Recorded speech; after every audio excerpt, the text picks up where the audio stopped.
When I started doing perforator flaps, particularly about 10, 12 years ago, you generally just went on what you saw. And so you went for the best perforator and you assumed that it was going to perfuse the flap. And most times it did, but sometimes you were surprised that it didn't.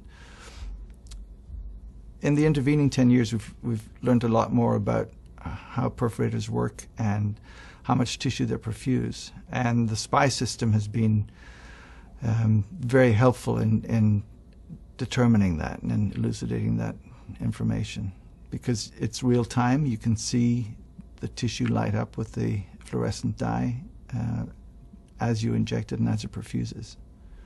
So it's very, very useful for really taking the guesswork out of the surgery. One of the things that SPY has allowed us to do is to understand the anatomy, the functional anatomy, a little bit better, particularly for breast reconstruction. The benefit of SPY technology to the surgeon is that it removes a lot of the guesswork in decision making during surgery, because you choose the perforator that you want to use and you image the tissue and you can see it perfuse.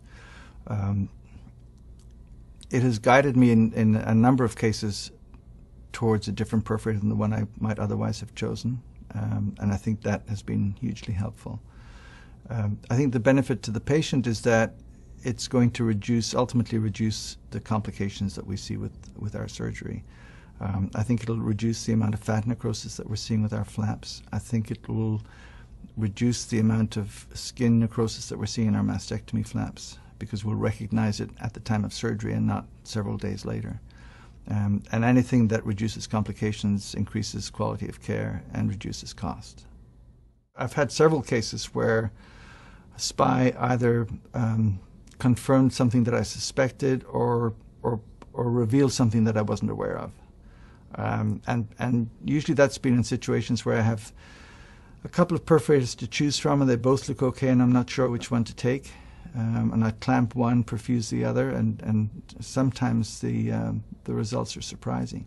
Sometimes it's interesting to see that a perforator that looks pretty large will not, for example, cross the midline, will not perfuse across the midline, and that's sometimes a surprise. And that can often guide you towards choosing a different perforator. I think the other application for SPY technology is in detecting problems. So if you have a flap that is in trouble and you take it back,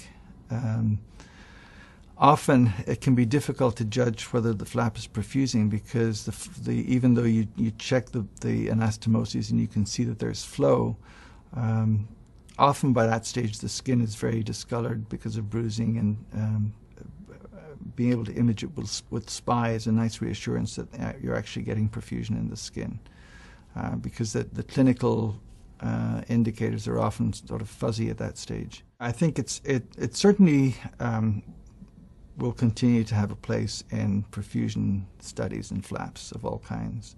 So I think it's a very useful addition to our armamentarium in that regard. I think it also has a significant place in other surgeries, such as sentinel node mapping,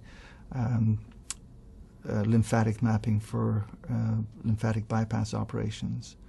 And that's something that I'm interested in and will be using it for mapping lymphatics. I think it's going to be extremely useful, because right now we don't have a very good way of mapping lymphatics in real time. One of the areas where I think it's going to be extremely useful is in sentinel node mapping, and that is an application that it's not being widely used for right now, but I think will be in the future. And that will really expand its use to other specialties as well, other than plastic surgery. I think SPY imaging is a significant addition to our armamentarium of how we do surgery. It's not just an investigational tool, it's something that actually helps us during surgery and helps in the decision making that goes on during surgery.